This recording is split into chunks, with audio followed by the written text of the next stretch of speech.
चरण करेंगे हम, ये बात शुरू करेंगे। ओम ज्ञानतिमिरान्धस्य ज्ञानाञ्जनशलाकया चक्षुरुन्मिलितं येन तस्मै श्रीगुरवे नमः। श्रीचैतन्यमनोभीष्टं स्थापितं येन भूतले स्वयं रूपः कदा ददाति स्वपदान्तिकं।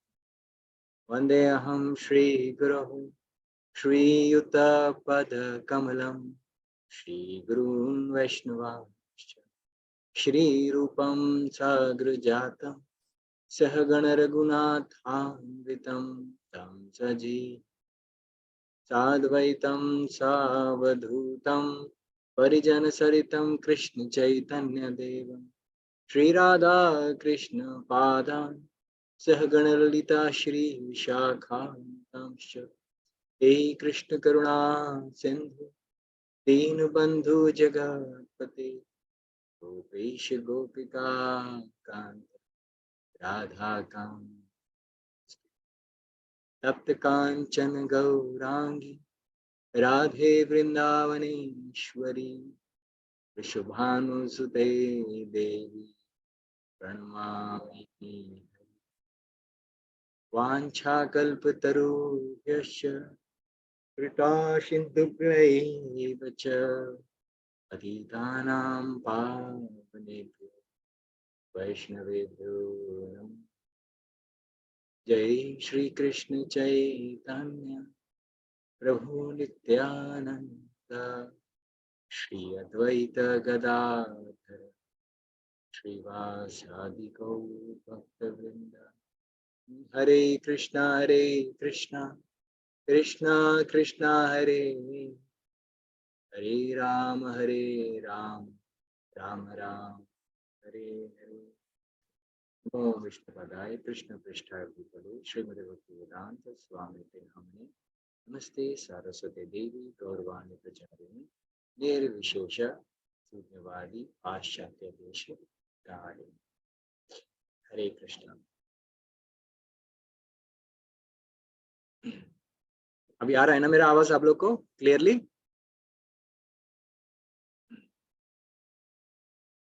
Okay, alright. सो 18 अध्याय, जैसा कि अभी मुझे प्रभु जी ने बताया कि 18वें अध्याय अभी हम कर रहे हैं भगवद गीता में, और इस समय हम 30-31 नंबर श्लोक के आसपास से कहीं गुजर रहे हैं। तो उपसंहार भगवद गीता का लास्ट चैप्टर है संन्यास की सिद्धि। यहाँ हमें संन्यास की सिद्धि प्राप्त हो जाती है। तो एनीवेज, सो ये भगवद गीता का सार भी देता है ये जो चैप्टर है। और हम प्रयास कर रहे हैं कि इसको श्लोका बाय श्लोका 31 से आगे बढ़ें। सो श्लोका रिसाइटेशन हम कर सकते हैं और उसके बाद उस श्लोक पे अर्थ पढ़ के और चर्चा कर सकते हैं। कोई डिवोटी अर्थ पढ़ेंगे या हमें ही पढ़ना है?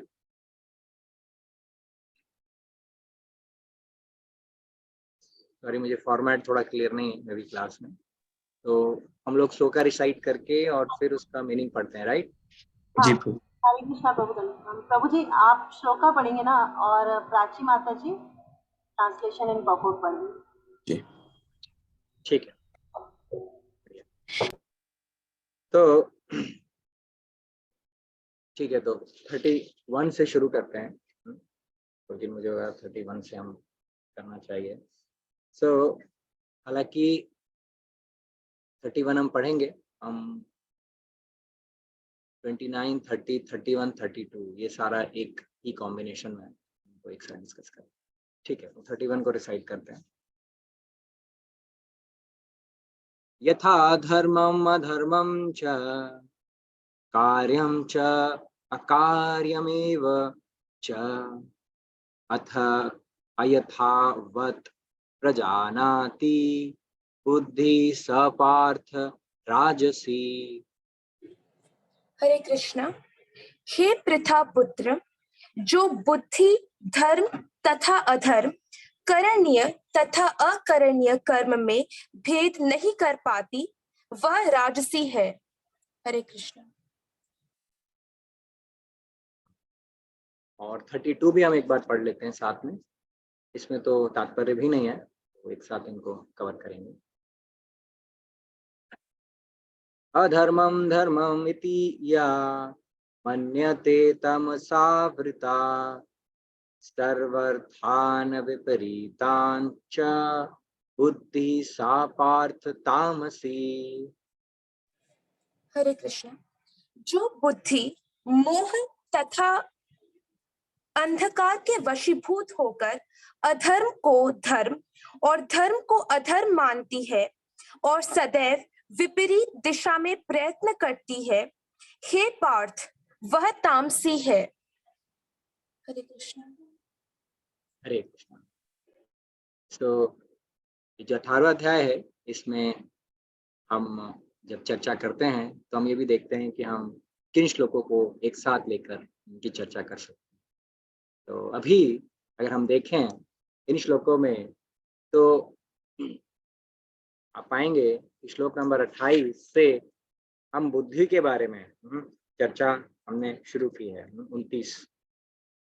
29 में हमने बताया कि वह बुद्धि जो कि पिछले क्लास में आपका शायद कवर हुआ होगा, जो सत्व गुण है, जिसके द्वारा मनुष्य ये जानता है कि क्या कारणीय है और क्या नहीं, किससे डरना चाहिए और किससे नहीं, क्या बांधने वाला है और क्या। तो वो बुद्धि जो हमें ये सब बताती है, वो बुद्धि जो है सत्व गुण है। लेकिन 31वें श्लोक में हम देखते हैं कि भगवान कहते हैं कि हे पृथा पुत्र, जो बुद्धि धर्म तथा अधर्म, कारणीय तथा अकरणीय कर्म में भेद नहीं कर पाती, वह राजसी। और 32 में हम देखते हैं कि भगवान कहते हैं कि जो बुद्धि मोह तथा अहंकार के वशीभूत होकर अधर्म को धर्म और धर्म को अधर्म मानती है, सदैव विपरीत दिशा में प्रयत्न करती है, हे पार्थ, वह तामसी है। यहाँ हम पाते हैं कि 3 प्रकार की बुद्धि है। और जैसे कि हम भगवत गीता में पहले भी चर्चा कर चुके कि जो काम है वो 3 जगह वास करता है। काम जो है वो 3 जगह वास करता है। तो क्या है वो 3 जगह, कौन सी हैं? कोई बताना चाहेंगे हैंड रेस करके?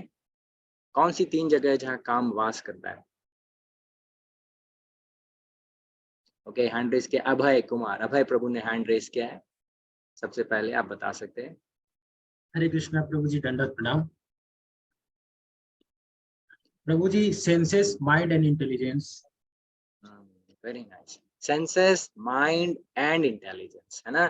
यानी कि इंद्रियां, मन और बुद्धि, ये 3 जगह पर काम वास करता है। यानी कि हमारी बुद्धि भी, क्योंकि काम, क्रोध, लोभ, मद, मोह, मत्सर, ये 6 बीमारियां बुद्धि में भी हो सकती है ना? हमेशा मन को दोष देते रहते हैं, प्रभु जी मन कंट्रोल में, मन कंट्रोल में नहीं। प्रभु जी मन कंट्रोल में नहीं है, लेकिन क्या बुद्धि सही है? इस पर बहुत बड़ा विशेष चर्चा का विषय है कि क्या हमारी बुद्धि सही है। बुद्धि होती क्या है अगर हम विचार करें, तो जैसे कि मन को हम बताते हैं कि mind is the power house of thoughts. मन में क्या होते हैं? विचार आते रहते हैं। जैसे कि आप बारिश के मौसम में देखते हैं, जब बारिश गिरती है पानी के ऊपर, तो जैसे गिरती है वो बुलबुले निकलते हैं, है ना? खूब सारे बूंद, तो बहुत सारी लहरें बन जाती है ना। तो जैसे पानी तेजी से गिरता है, तो पानी के ऊपर जब गिरता है तो ऐसे बुलबुले बहुत सारे बनते हैं पानी के। पता नहीं बचपन में आपने सब चीजें देखी कि नहीं? हमारे बचपन में हम मोबाइल में नहीं खेलते थे, हम लोग ऐसे बारिश को गिरता देखा करते थे।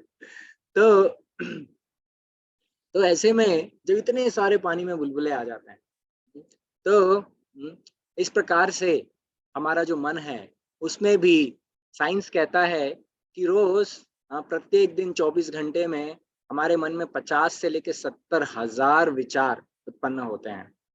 कहाँ से आते हैं? ऑब्वियसली ये जो मन में विचार आते हैं, ये कहाँ से आते हैं? हमारे मन में विचार तो ये जो विचार आते हैं ये स्वयं ही हमारे सबकॉन्शियस माइंड से आते हैं, जो कि हमारे पूर्व संस्कार होते हैं। तो और मन जो है इन्हीं के कॉम्बिनेशन बना बना के हमें पिक्चर दिखाता है। वहीं पर अगर बुद्धि को देखें तो बुद्धि, हाँ, यहाँ 3 प्रकार की बुद्धि नहीं है, लेकिन 3 कार्य भी करती है बुद्धि। बुद्धि 3 प्रकार से कार्य भी करती है ना। पहला तो अगर आपसे कहा जाए कि भैया आप एग्जाम की तैयारी कीजिए, तो आप क्या करेंगे? खूब सारा घोट लेंगे और खूब घोट घोट के फिर एग्जाम में जाके उल्टी करके आएंगे। तो जब आप एग्जाम में इतना सारा लिख के आएंगे तो फिर आपको अच्छे अच्छे मार्क्स मिलेंगे। तो ये वाला जो याद करने की क्षमता है और उसके बाद उसको ले जाके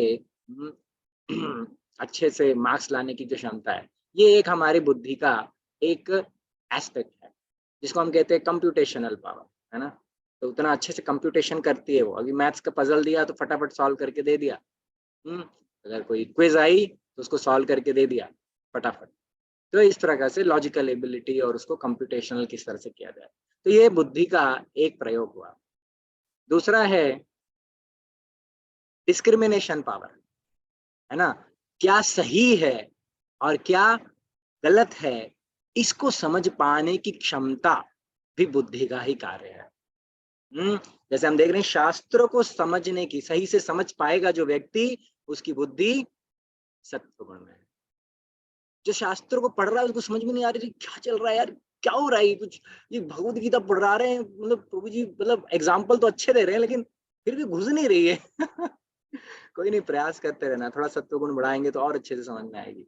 लेकिन इस तरह की बुद्धि अगर है तो ये रजोगुण इसमें काफी ज्यादा, रजोगुण प्रधान है। और एक ऐसी बुद्धि है, अच्छा ऐसा बोल रहे हैं, उल्टा ही करूंगा। जो बोल रहा है उसका उल्टा ही करने वाला है ना। कुछ बच्चे होते हैं जैसे बचपन में, तो कुछ बच्चे जैसे बचपन में होते हैं, उनको बोलो कि बेटा मुंह में उंगली नहीं डालना, तो जैसे ही बोलेंगे वो मुंह में उंगली जरूर डालेगा, है ना। तो बच्चों बेटा गंदा नहीं छूना, तो उसको इसमें जाके जरूर कुछ करेगा। इस तरह के बच्चे होते हैं। तो ऐसे बच्चों को कैसे संभाला जाता है, तो उनको फिर संभालने का दूसरा तरीका होता है। ऐसे बच्चे होते हैं ना, उल्टा करेंगे, तो उनको बोलते हैं मुंह में उंगली डालो, तो बोलेगा नहीं डालूंगा। देखो सुधर गया। तो इस प्रकार से एनीवेज, तो कहने का तात्पर्य है कि वो शास्त्रों में बताई हुई चीजों के उल्टा ही कार्य करता है, वो तमोगुण में वो होती है। ये क्या इसका अर्थ है कि जो डिस्क्रिमिनेशन है, क्या सही है और क्या गलत है, इसकी पहचान उसकी बुद्धि को नहीं है, राइट। ये दूसरी चीज है। तीसरा बुद्धि का क्या कार्य है? बुद्धि का तीसरा कार्य है डिटर्मिनेशन पावर। अब क्या है सही क्या गलत है ये तो हमने देख लिया, ठीक है, ये सही है हमें पता है, लेकिन क्या हम वो कर पा रहे हैं, ये हो गया अपना डिटर्मिनेशन पावर, जिसको विल पावर भी कहते हैं हम लोग। लेकिन वो विल पावर कहाँ से आता है? बुद्धि से आता है। तो ये विल पावर हो गया हमारा। तो इस तरह से बुद्धि के ये 3 कार्य हैं, नोट कर लीजिएगा, टेस्ट में पूछ लिया बाद में तो। सो ये 3 कार्य हो गए हमारी बुद्धि के। अब चलिए, अब 3 प्रकार की बुद्धियां भी हो सकती हैं। अगर ये 3 चीजें क्लियर हैं तो हम उस प्रकार से अब एक हमने ऐसे बनाया, हॉरिजॉन्टल वर्टिकल ऐसे करके कॉम्बिनेशन बना।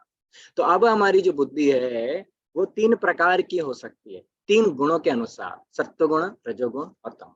यहाँ पर भगवत गीता में ये हमें बताया जा रहा है। तो देखिए कैसे, तो इसको हम थोड़ा सा समझने का प्रयास।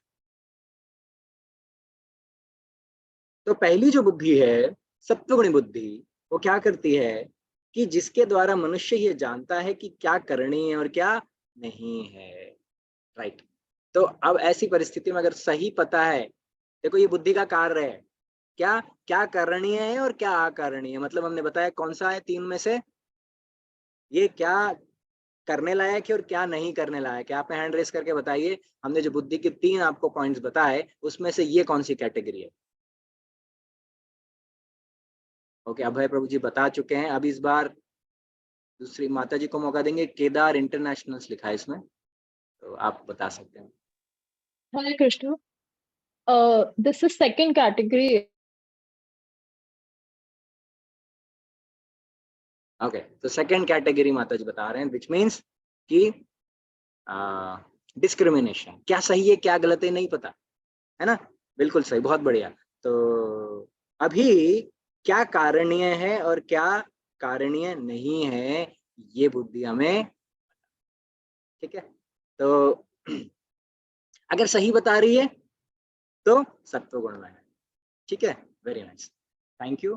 तो अब किससे डरना चाहिए किससे नहीं, अब देखिए डरना और नहीं डरने की भी बड़ी विचित्र सी बात है ना, किससे डरना चाहिए और किससे नहीं डरना चाहिए। तो एक जो बच्चा होता है बचपन में, आप ध्यान से देखिए, वो बच्चे को क्या, किससे डरना चाहिए और किससे नहीं डरना चाहिए, ये नहीं पता होता, बुद्धि का विकास नहीं हुआ होता। तो जब भी वो, अगर मान लीजिए आग को देख रहा है, किसी ने माचिस जलाई या किसी ने, मम्मी ने गैस स्टोव जला दिया, या फिर आरती हो रही है तो उसमें भी आग आग जलती है, या अगरबत्ती जला दी, वो बच्चा जाके अरे वाह अच्छा दिख रहा है करके उसको पकड़ने की कोशिश करेगा, आग हिल रही है ना बढ़िया से, एकदम डिजाइन एकदम सुंदर सी, तो उसको पकड़ने की कोशिश करेगा, है ना। तो मैं बोले नहीं, छूना नहीं, गलत है, उसको डराएंगे, उसको समझाएंगे, फिर धीरे धीरे उसकी बुद्धि में ये सेट हो जाएगा कि ये गलत कार्य है, ठीक है। तो इनिशियली उसकी बुद्धि तमोगुण में थी, है ना, और या रजोगुण में, तो उसको क्लियर ही नहीं था, या उसको उल्टा ही करना था। लेकिन अभी उसकी बुद्धि में थोड़ा सा सिचुएशन सही हुई, जब उसको ट्रेन किया गया उसकी बुद्धि को। आजकल मशीन लर्निंग का बड़ा वो चल रहा है ना, data analytics, machine learning, artificial intelligence, उसमें क्या कर रहे हैं, मशीन को ट्रेन कर रहे हैं, मशीन में इनपुट डालते हैं, कुछ भी आउटपुट आ रहा होता है, फिर उसको ट्रेन करते हैं, फिर देखते हैं इनपुट डाल के आउटपुट सही आ रहा है कि नहीं, फिर हाँ चलो लर्न कर रही है मशीन इस प्रकार से जब तक वो परफेक्ट नहीं हो जाती उसको ट्रेनिंग देते रहते हैं। तो मशीनों के साथ भी आजकल लोग ऐसा कर रहे हैं, बताइए। तो हमारी बुद्धि के साथ तो ये चीज होती ही है ना, उसको ट्रेन किया जाता है। ये भगवत गीता जो पढ़ रहे हैं हम लोग, क्या सही है और क्या गलत है, क्या कारणीय है क्या कारणीय नहीं है, ये किससे डरना चाहिए किससे नहीं डरना चाहिए, और क्या बांधने वाली चीजें हैं और क्या मुक्त करने वाली चीजें हैं, ये भगवत गीता हमें ये बताती है, राइट। तो भगवत गीता हमारी बुद्धि को सत्व गुण में लेकर आती है, देख सकते हैं आप, भगवत गीता हमारी बुद्धि को सत्व गुण में लाती है, और अगर हम हमारी बुद्धि नहीं जा रही सत्व गुण में तो हम समझ लें कि हमारी बुद्धि रजोगुण या तमोगुण में, ठीक है, हम भगवत गीता को नहीं पकड़ पा रहे, क्यों, पढ़ भी रहे हैं, समझने की कोशिश भी कर रहे हैं, लेकिन फिर डिटर्मिनेशन वाली बात आ जाएगी। तीसरा पॉइंट जो हमने बताया था, डिटर्मिनेशन, कि हम मान पता चल गया सही है लेकिन चला जीवन में उतार नहीं पा रहे। कुछ लोगों को बैड हैबिट्स होती हैं, है ना, उसको पता है कि नहीं स्मोकिंग नहीं करना, ड्रिंकिंग नहीं करना, लेकिन जब वो चेन स्मोकर है, वो मतलब दिन में है ना एक आध दो पैकेट तो उड़ा देता है। अब वो जैसे ही है ना थोड़ी देर में से बोला आज से नहीं पीऊंगा, एक बड़े उससे ऑथर थे, है ना, मतलब वो बड़े पर्सनालिटी थे, उन्होंने कहा देखो स्मोकिंग को छोड़ना बहुत आसान है। बोले क्यों, बोले मैं बहुत बार कर चुका मैं स्मोकिंग बहुत बार छोड़ चुका हूँ। तो आप समझ जाइए कि चेन स्मोकर जो है वो बहुत बार छोड़ता है, रोज छोड़ता है लेकिन छोड़ता नहीं है, क्या मतलब, डिटर्मिनेशन पावर, ठीक है। लेकिन अभी यहाँ पर बुद्धि से डिस्क्रिमिनेशन पावर की बात करी, क्या सही है क्या, अगर कम से कम पहचान बुद्धि भगवत गीता दे देगी, और ये पहचान आने के बाद आपके जीवन में एक चेंज आएगा, एक बड़ा परिवर्तन आने वाला है। अगर ये आप पहचान जाएंगे कि डिस्क्रिमिनेशन पावर आपका सही हो गया भगवत गीता पढ़ के, तो आपको जीवन में एक चीज आपके जीवन में होने लगेगी। वो क्या है, हमारे भक्तों से पूछिए, पहले हमारे भक्त लोग खूब फिल्में देखते थे, खूब चाय कॉफी कोल्ड ड्रिंक, बाहर जाके खूब खाते पीते थे, प्याज लहसुन सब कुछ खाते थे, कुछ तो चार नियम भी तोड़ देते थे, लेकिन है ना कोई ना कोई मीट ईटिंग कर रहा होगा, कोई ना कोई स्मोकिंग या ड्रिंकिंग कहीं ना कहीं कर रहा होगा, लेकिन जैसे ही भक्ति में आते हैं उनको अच्छा ये गलत है, अरे बाप ये तो गलत है, अब क्या करें वही भक्त हमसे कुछ महीने बाद आगे बोलते प्रभु जी हमें क्या हो गया, बड़े कॉन्फिडेंस से आते, प्रभु जी हाँ प्रभु जी बताइए क्या हुआ, प्रभु जी मैंने है ना नॉनवेज छोड़ दिया, मैंने बोला बहुत बढ़िया, तो बोले कि मैंने पढ़ा कि वो सही नहीं है और मैंने छोड़ दिया। देखिए, डिस्क्रिमिनेशन, डिटर्मिनेशन, पावर दोनों साथ, ये सत्वगुणी बुद्धि, राइट, यही बुद्धि सत्वगुण है। और इसी प्रकार से एक व्यक्ति आएगा, प्रभु जी मेरी बैड हैबिट छूट नहीं रही है, छूट नहीं रही, मतलब अभी रजोगुण है, काय में सही गलत तो पता चल गया उसको, लेकिन अभी डिटर्मिनेशन पावर इतना स्ट्रांगली डेवलप नहीं है, उसको और अच्छे से चैंटिंग करनी चाहिए ना। इस प्रकार सुबह जल्दी उठना चाहिए, मॉर्निंग प्रोग्राम अटेंड करना चाहिए, तो वो और फिर और अच्छे से डिटर्मिनेशन पावर बढ़ेगा। इस प्रकार से कुछ भक्त होते हैं हमारे, दोस्तों के साथ फिल्में खूब देखते थे, अभी पता चला नहीं प्रभु जी ये फिल्में नहीं देखनी चाहिए, इसमें यही सब तो दिखाते हैं, काम क्रोध और फिर डिशुम डिशुम, ये सब ये तो ठीक नहीं है, तो क्या करना है फिर, तो फिल्में देखनी छोड़ दी।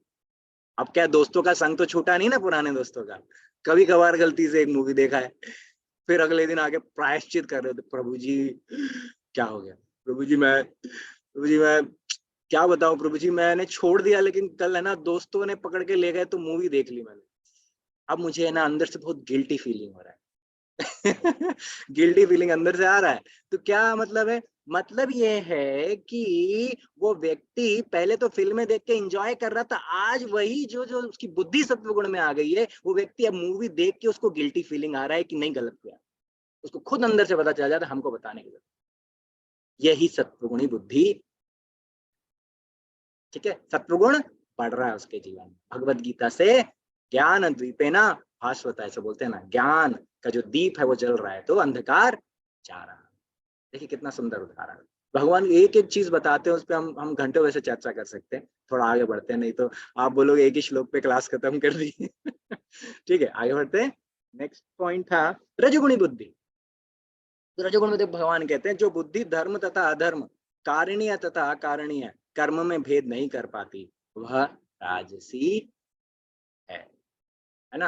अब धर्म तथा अधर्म में भेद नहीं कर पा रहे, तो जो फॉलोअर होते हैं, जैसे कि अब हम भगवद गीता पढ़ने लगे, अरे फिर पता लगा भाई साहब कृष्ण है सुप्रीम पर्सनालिटी, भाई तो भाई प्रभु जी क्या करना है, तो बस कुछ नहीं, वीकेंड पे छुट्टी मिली, वृंदावन निकल गए वृंदावन निकल गए, वहां पे एक बाबा जी ने ज्ञान दे दिया, आओ सब हम सब आपको मिलके दीक्षा देते हैं, आज हम आपको दीक्षा दे देंगे। अरे वाह, दीक्षा मिल रही है, चलो चलो दीक्षा ले लेते बाबा जी बैठा के सबको लाइन से एक दिन में दीक्षा दे डाली।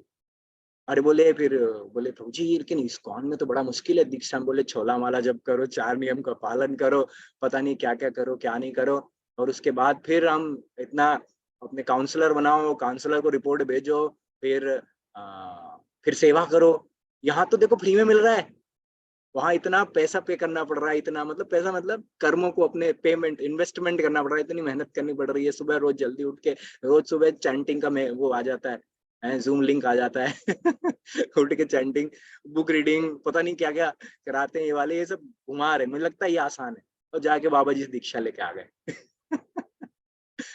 हमने कुछ देखा है, कुछ बाबा जी लोग तो बोलते हैं बस पहले दिन ही दीक्षा देते थे, कुछ है ना बोलते कुछ नहीं, चैंटिंग शुरू कर दी, जो कर रहे हो कोई बात नहीं, आ जाओ तुम भी आ जाओ, ऐसे करके खूब भीड़ हो गई। लेकिन क्या धर्म है और क्या अधर्म है, चाय पीते हो, हाँ, स्मोक करते हो, कोई बात नहीं, कुछ बाद में छोड़ देना, अभी तो दीक्षा ले लो आप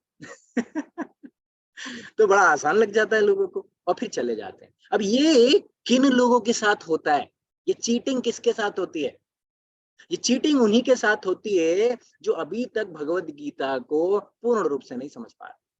पूर्ण रूप से समझने में तो बहुत समय लग जाएगा। एक बार एक व्यक्ति ने प्रभुपाद से पूछा, प्रभुपाद आपने भगवत गीता लिख दी? हाँ, प्रभुपाद ने कहा यस डन। तो प्रभुपाद बोले अब प्रभु जी अगली किताब, प्रभुपाद अगली किताब कौन सी लिखेंगे आप? प्रभुपाद ने कहा भगवत गीता प्रभुपाद भगवत गीता आपने ये लिख दी है, इतनी मोटी 750 पन्ने वाली भगवत गीता हो गई है प्रभुपाद, अभी अगला क्या? प्रभुपाद ने बोला भगवत गीता। हालांकि प्रभुपाद को बहुत कुछ कवर करना था, लेकिन प्रभुपाद ने उनको एक स्पेसिफिक आंसर दिया, भगवत गीता मैं दोबारा लिख सकता हूँ। तब उन्होंने कहा प्रभुपाद मतलब? प्रभुपाद कहना ये भगवत गीता मैंने भक्तिमय तात्पर्यों के साथ लिखी है, लेकिन आगे मैं भगवत गीता को और गहराई में लिख सकता हूँ, और गहराई में लिख, जितनी बार मैं लिखूंगा और गहराई में मैं आपको भगवत गीता के तात्पर्य दे सकता हूँ। लेकिन हमारे जो आचार्य कि प्रभुपाद ने दोबारा क्यों नहीं लिखा उसके आगे, दोबारा भगवत गीता में और गहराई से क्यों नहीं लिखा? क्योंकि हमारे पूर्ववर्ती आचार्य भी लिख चुके हैं इस पर। अगर आप देखें विश्वनाथ चक्रवर्ती ठाकुर और इन लोगों की जो टिप्पणियां हैं उनको आप देखेंगे एक अलग ही लेवल पे, और हमको तो समझ में भी नहीं आएगी इसलिए प्रभुपाद ने हमें उसको एक्सेसिबल करने के लिए पहले ये भगवत गीता ली। अब इसको हम पढ़ के जब हम भक्ति में स्थित होंगे तब जाके पूर्ववर्ती आचार्यों के भगवत गीता के टीके या तात्पर्य हम समझ पाएंगे। उसके लिए प्रभुपाद ने हमको तैयार किया, है ना। तो ये है। तो लेकिन हम इसको भी नहीं पढ़ेंगे तो फिर ऐसा ही हो जाएगा हमारे साथ, क्यों चीटिंग हो जाएगी। ठीक है, वो चीटिंग हमें नहीं करनी। ये इसका एक सिंपल उदाहरण था, है ना। पता ही नहीं है क्या सही है क्या गलत है, बस चलेगा। आप देखिए तीसरे में, तीसरे श्लोक में यहाँ पर भगवान बताते हैं कि जो बुद्धि मोह तथा अहंकार से वशीभूत होकर अधर्म को धर्म और धर्म को अधर्म मानती है। पहले तो पहचान नहीं थी, लेकिन रजोगुण में पहचान नहीं है क्या सही क्या गलत, लेकिन यहाँ क्या है, यहाँ पे धर्म को ही अधर्म, अधर्म को ही धर्म बता दिया। अब ये कौन सी बुद्धि बताएं, बड़ा विचित्र है कौन सी बुद्धि, कहाँ उदाहरण ढूंढे इस बुद्धि का। देखिए ये बुद्धि का उदाहरण, तमोगुणी बुद्धि के बड़े बड़े गहरे एग्जाम्पल हो सकते और आपको पकड़ के रखना पड़ेगा उसको। कैसे, आपको उदाहरण देते हैं। सन्यासी, बिल्कुल सन्यासी, बड़ी सुबह रोज सुबह 3-4 बजे उठ जाता है ना, बड़ी तपस्या, कठोर तपस्या करता है वो। हो सकता है उसकी बुद्धि भी तमोगुणी। सोच के देखिए, एक मतलब सन्यासी सैफरन में है, रोज सुबह 3-4 बजे उठ जाता है और वो बहुत कड़ी तपस्या करता है, वो ध्यान व्यान खूब कर रहा है, लेकिन हो सकता है उसकी बुद्धि भी तमोगुण में है। कैसे समझेंगे आप? तो हमें ये समझना पड़ेगा, जो भगवत गीता के अनुसार व्यक्ति बोल रहा है उसी को हम कह सकते हैं कि वो, उसकी बुद्धि सत्वगुण में हो सकती है। अदरवाइज लाइफस्टाइल सत्वगुण में उसकी, देखकर आप बोलेंगे व्यक्ति पूर्ण सत्वगुण में एकदम शांत बैठता है, आप उनसे बोलेंगे हरे कृष्णा, बोलेगा हरे कृष्णा, शांति, ओम शांति शांति शांति, ऐसे एकदम शांत, एकदम उसका स्वभाव इतना शांत है, आप देख के बोले अरे वाह कितना शांत है व्यक्ति, बहुत बड़ी आनंद आ गया इससे मिलकर। लेकिन जब उससे फिलॉसफी पूछेंगे, जब उससे फिलॉसफी पूछेंगे तो क्या बोलेगा उसके मुंह से मायावाद निकलेगा। मायावाद क्या, या कृष्णा बोल रहे हैं हम सर्वस्य प्रभवमत्तः सर्वं प्रवर्तते, है ना, अहम बीज प्रद पिता, सब कुछ भगवान बता रहे हैं भगवत गीता में, है क्या करना है भगवान को प्राप्त करने के लिए, मैं स्वयं परम पुरुषोत्तम भगवान, भगवान बता रहे हैं। लेकिन वो क्या करेगा, वो कहेगा अरे कृष्णा बड़ा जबरदस्त पॉलिटिशियन था, वाह वाह वाह, कृष्णा मतलब कृष्ण ने बहुत तपस्या करी और वो एकदम हाईली डेवलप्ड, एकदम उसको जादू वादू करना भी आ गया इस प्रकार से। याद है किसने ऐसा कहा था, है ना, याद करिए दुर्योधन को जब भगवान ने विश्व रूप दिखाया तो दुर्योधन बुद्धि तमोगुण में थी, क्या कह रहा था, कहता अरे कृष्ण है ना जादूगर है, ये मुझे जादू रूप दिखा रहा है, विश्व रूप दिखा रहे भगवान को, बोल रहा है ये जादूगर है इसको पकड़ लो, बांध दो, जेल में डाल दो ये बुद्धि। तो ऐसे जो मायावादी हैं वो भी ऐसा ही कहते हैं, अरे कृष्णा का टेंशन मत लो, वो कृष्ण को भगवान के नीचे के स्तर पे लाएंगे, बोलेंगे कि भगवान नहीं, ये भी पुरुष है, एक साधारण पुरुष है, थोड़ा महापुरुष है बस इतना, और फिर अपने को धीरे धीरे उठाएंगे, बोले अहम ब्रह्मास्मि, मैं भगवान, तुम भी भगवान हो पता है, हम तुमको भी भगवान बना देंगे, ठीक है चलो हमारे साथ ले जाएंगे फिर आपको भी बाबा जी, है ना, और उसके बाद फिर वो बाबा जी आपको भी भगवान बनाने, आप थोड़े दिन बाद आप घूम रहे होगे रोड पे, बोलेगे हाँ मैं भी भगवान हूँ, मैं भी कृष्ण हूँ, मैं भी राम हूँ, मैं भी सब कुछ हूँ हो गई बुद्धि तमोगुण में चली गई बंटाधार हो गया। ठीक है, तो ये समझना पड़ेगा हमको कि बुद्धि, व्यक्ति देख के बहुत सत्वगुण में दिख रहा है लेकिन बुद्धि तमोगुण में होने के पूरे पूरे चांसेस हो सकते हैं, जब तक उसको सही ज्ञान भगवद गीता का नहीं है उसकी बुद्धि तमोगुण में, ये ध्यान रखिएगा। कई बार हम बाबा लोग को देखते हैं या मायावादी लोगों, सन्यासियों को देखते हैं, है ना, उनको देखकर बोलेंगे कि हाँ जी ये तो सत्वगुण में है जी, कुछ तो बड़े इन्फ्लुएंस भी हो जाएंगे, लेकिन बुद्धि सत्वगुण में है कि नहीं ये समझना जरूरी। ठीक है, आप इस चीज को जरूर पकड़िए। ठीक है, तो ये प्रैक्टिकल एग्जांपल हमको दिखाया। एक देखिए, एक राजा थे वीणा, श्रीमद् भागवतम में उनकी स्टोरी आती है। वीणा एक राजा थे, है ना, वो नरदेव, नरदेव बोलते हैं, है ना। तो नरदेव मतलब कि नर, नरों में जो, नरों में भी भगवान, मतलब भगवान नहीं बोलते, मतलब नरों में देव, नरदेव ऐसा बोलते हैं। यानी कि भगवान जो राजा होता है ना, राजा को मनुष्यों में भगवान का रिप्रेजेंटेटिव बनाया जाता है। इसलिए भगवान भगवत गीता के 10वें अध्याय में कह रहे थे, क्या कह रहे थे, कि मैं मनुष्यों में राजा हूं। तो राजा को भगवान का रिप्रेजेंटेटिव बताया जाता है, तो इसलिए नरदेव भी कहा जाता है। इसका ये मतलब नहीं है कि वो राजा ही, मतलब वो राजा वो भगवान ही बन गया। ऐसा हुआ श्रीमद् भागवतम में एक बार, जो राजा वेणा थे, वेणा वो उन्होंने क्या किया, उन्होंने सारे ब्राह्मणों को बुलाया और उनसे कहते कि देखो मैं ही राजा हूं, मैं ही कृष्ण हूं। ठीक है, कृष्ण से मतलब वो भगवान है, मैं ही भगवान हूं। अब वो नकली हाथ वाथ निकाल के अगर कोई बोले मैं भी चतुर रूप में आ जाऊं तो क्या आप मान लोगे? तो ब्राह्मणों को उन्होंने कहा कि मैं ही नरदेव हूं, मैं ही भगवान हूं, मैं ही राजा हूं, मुझे ही भगवान मानो और मेरी ही पूजा करो। तो इसका वर्णन देखिए श्रीमद् भागवतम में तमोगुणी बुद्धि का भी वर्णन है। तो ऐसी परिस्थिति में ऐसी बुद्धि के साथ क्या करना चाहिए? तो ऐसी तमोगुणी बुद्धि के साथ क्या करना चाहिए? तो मैं ऐसी तमोगुण बुद्धि के साथ, ब्राह्मणों जो किया बिल्कुल सही किया। जब ब्राह्मणों ने देखा ये कि लिमिट के बाहर निकल गया, तो क्या किया उसको, मंत्र बोल के उसको वहीं पे भस्म कर दिया, राख बना दिया, है कि नहीं। तो इस प्रकार से महाभारत में भी इसका एक वर्णन आता है। महाभारत में भी एक वर्णन आता है कि युधिष्ठिर महाराज, जब युधिष्ठिर महाराज ये युद्ध हो चुका था, कुरुक्षेत्र का युद्ध हो चुका था, जीत चुके थे, और युद्ध जीतने के बाद की बात है ये। तो युद्ध जीतने के बाद महाराज युधिष्ठिर जो थे, उन्होंने जब उनका राज सिंहासन पे उनको बैठाया गया, मुकुट पहनाया गया और पूरा राज्य अभिषेक हुआ उनका, उस समय एक ब्राह्मण निकल के आया है ना, तमोगुणी बुद्धि वाला ब्राह्मण। वो ब्राह्मण बोलता है, देखो तुम राजा बन गए हो युधिष्ठिर, लेकिन तुमने इतने लोगों का संहार किया, इतनी औरतों को विधवा बना दिया, इतने लोगों की जान ली, इतने इतने सारे परिवारों को तुमने, है ना, आश्रय खत्म कर दिया, इनके पास कोई कमाने वाला सोर्स नहीं है, और ऐसी परिस्थिति में तुमने पूरे राज्य को तबाह कर दिया, है ना, तुमने इतने लोगों को मारने की कोई जरूरत नहीं थी।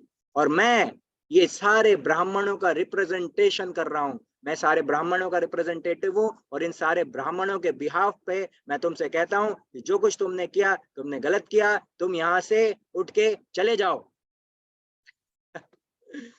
इस प्रकार से तो जैसे ही उसने ये सब कहा युधिष्ठिर महाराज से, तो युधिष्ठिर महाराज को शॉक हो गया, ये क्या बोल रहे हैं। तो ऐसी परिस्थिति में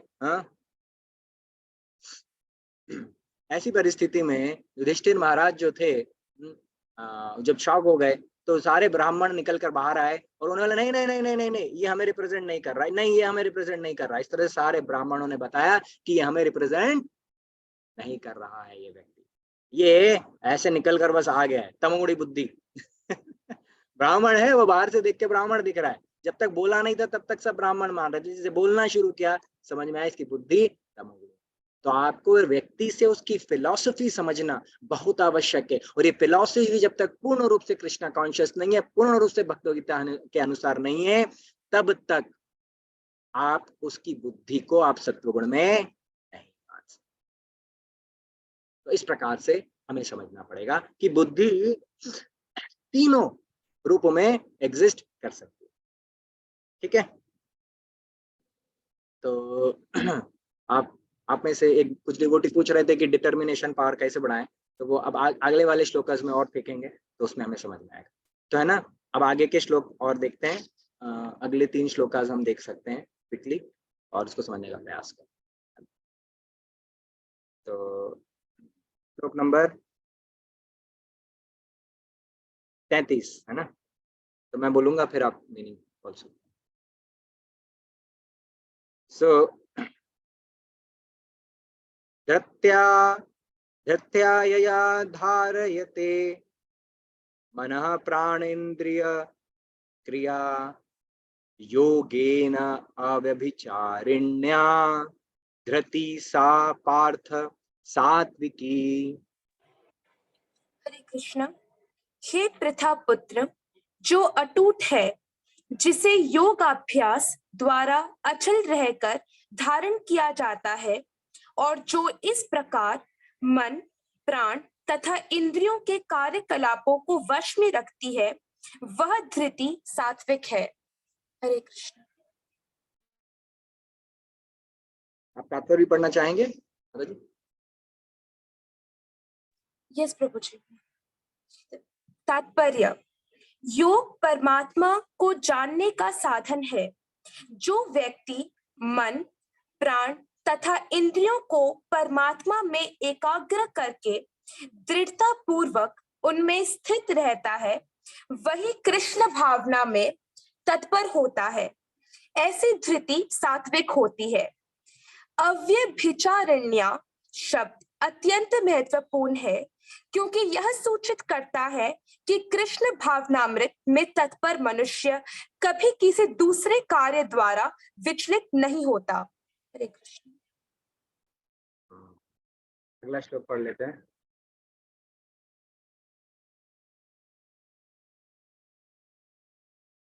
यया तु धर्म कामर्थान् धृत्या धारयते अर्जुन प्रसंगेन फल आकांक्षी धृति सा पार्थ राजसी। हरे कृष्ण।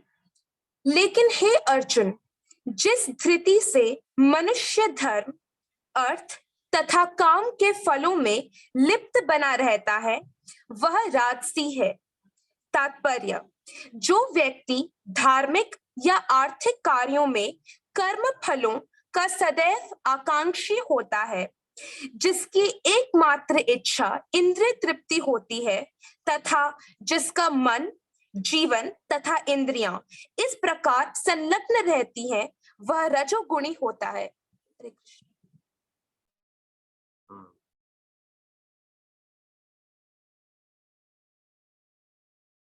और तीसरा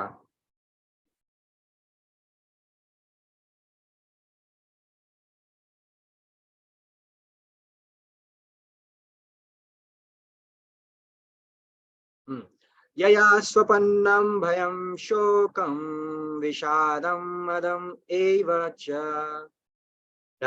विमुच्यति दुर्मेधा धृति सा पार्थ तामसी। हरे कृष्ण। हे पार्थ, जो धृति स्वप्न, भय, शोक, विषाद तथा मोह के परे नहीं जाती, ऐसी दुर्बुद्धि पूर्ण धृति तामसी है। तात्पर्य: इससे यह अर्थ नहीं निकालना चाहिए कि सतोगुणी मनुष्य स्वप्न नहीं देखता। यहाँ पर स्वप्न का अर्थ अति निद्रा है। स्वप्न सदा आता है, चाहे वह सात्विक हो, राजस हो या तामसी। स्वप्न तो प्राकृतिक घटना है, लेकिन जो अपने को अधिक सोने से नहीं बचा पाते, जो भौतिक वस्तुओं को भोगने के गर्व से नहीं बचा पाते, जो सदैव संसार पर प्रभुत्व जताने का स्वप्न देखते रहते हैं, और जिनके प्राण, मन तथा इंद्रियां इस प्रकार लिप्त रहती हैं, वे तामसी धृति वाले कहे जाते हैं। हरे कृष्णा।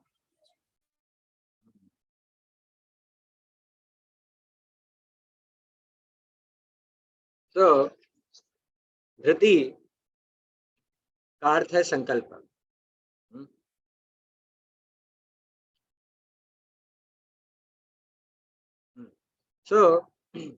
धृति मतलब कि संकल्प। तो हमारे संकल्प कहाँ से संकल्प आ गया? हाँ, संकल्प यानी कि जो हम निश्चित करते हैं, क्या हम वो कर पाते हैं?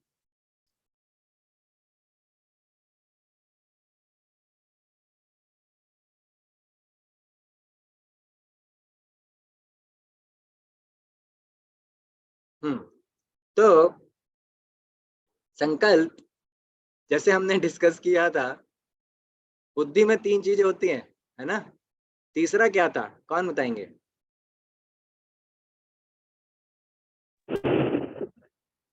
ओके ओके, सो हम विकास प्रभु को चांस देंगे।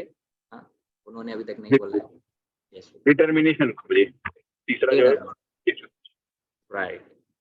तो ये जो डिटर्मिनेशन है, यानी हमारी संकल्प शक्ति, तो जो संकल्प शक्ति है, इसे ही यहाँ पे धृति के रूप में हमें बताया जा रहा है ना? जैसे इसका अर्थ जो है श्रील प्रभुपाद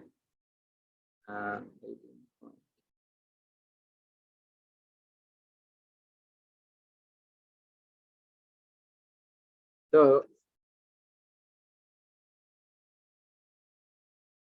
देखिए, अगर आप इंग्लिश वाली बाय चांस आपके पास भगवत गीता है श्रील प्रभुपाद की, जिसमें प्रभुपाद ने ओरिजिनल लिखा था, तो धृति के अर्थ को श्रील प्रभुपाद ट्रांसलेट करते डिटर्मिनेशन है कि नहीं? प्रभुपाद इसको ट्रांसलेट करके हमें बताते हैं दिस इज डिटर्मिनेशन, ओके, जिसको हम हिंदी में संकल्प या संकल्प शक्ति भी कहते हैं। तो ये हालांकि देखा जाए तो धृति संकल्प बुद्धि का ही हिस्सा है एक प्रकार से देखा जाए, लेकिन डिटर्मिनेशन को पहले 2 स्टेप्स के बाद ही समझा जा सकता है। पहला, हमारा बुद्धि ठीक हो, और दूसरा समझने की शक्ति, और दूसरा क्या सही है क्या गलत है ये समझ लें, तभी तीसरे लेवल पे आता है डिटर्मिनेशन, कि जो संकल्प शक्ति हमने बांधी है उस पे हम कार्य कर पा रहे हैं या नहीं कर पा रहे हैं। तो देखिए, सत्व गुण में क्या होना चाहिए, धृति के साथ होना क्या चाहिए, वो सत्व गुण में आपको दिखेगा। तो यहाँ पर भगवान श्री कृष्ण अर्जुन से क्या कह रहे हैं कि हे प्रतापुत्र, जो अटूट है, अटूट मतलब मान लिया डिटर्मिनेशन तो हो गया अब कर देंगे, राइट? मतलब ठान लिया है तो करके ही दिखाएंगे। देखिए, डिटर्मिनेशन लेने के लिए नहीं प्रभु जी बहुत हो गया, अब तो हम प्रभु जी अब तो बूढ़े ही हो चले हैं, अब तो हाथ पांव में भी क्या, अब तो बस प्रभु जी अब ना हरे कृष्णा कर ले, थोड़ा बहुत कर लेते हैं, ज्यादा तो कुछ नहीं।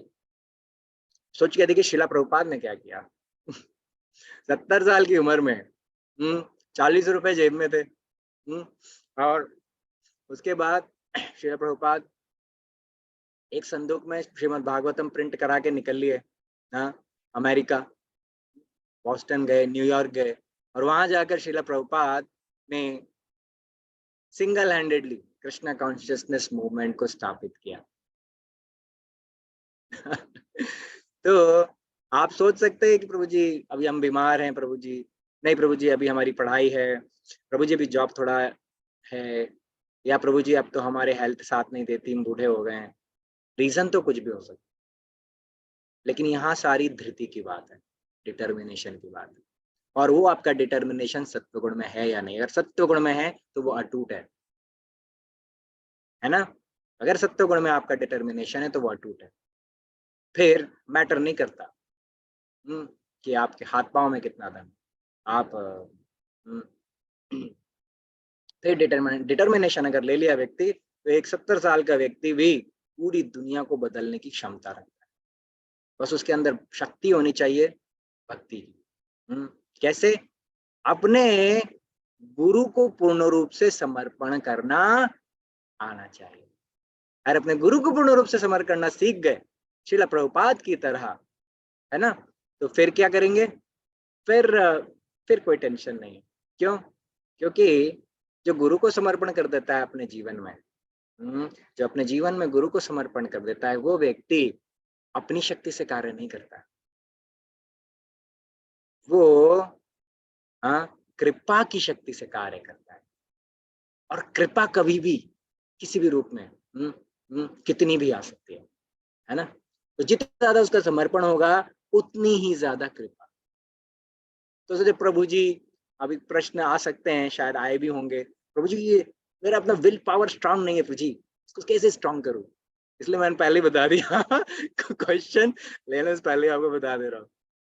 अपनी क्षमता से, कोई फिजिकल स्ट्रेंथ से या माइंड की स्ट्रेंथ से या इंटेलिजेंस के, मैं प्रभु जी बचपन से ही बहुत शार्प माइंडेड हूँ प्रभु जी, मतलब जो प्रॉब्लम दे दिया सॉल्व, वो क्षमता उसकी बात ही नहीं हो रही है, वहां उसकी बात नहीं कर रहे हैं। ये डिटर्मिनेशन कहाँ से आता है? ये गुरु के समर्पण से आता है। कितना ज्यादा मैं गुरु को समर्पित हूँ, है ना? इतना ज्यादा गुरु को समर्पण, इतना ज्यादा गुरु को समर्पण कि आप गुरु को के इंस्ट्रक्शंस ना को पूरा करने के लिए अपने आप केवल समर्पित कर देते हैं, या आप गुरु की इच्छा के लिए सब कुछ दे देते हैं, या आप हमेशा गुरु को ही अपने जीवन में देखते हैं। ये समर्पण नहीं। इतना समर्पण कि आपने अपने हृदय में गुरु की इच्छा को धारण किया, गुरु की जो इच्छा है उसको अपने हृदय में धारण किया है, और उसके बाद गुरु आपको देखते हैं। गुरु आके बोलते हैं अरे वो कहाँ गया।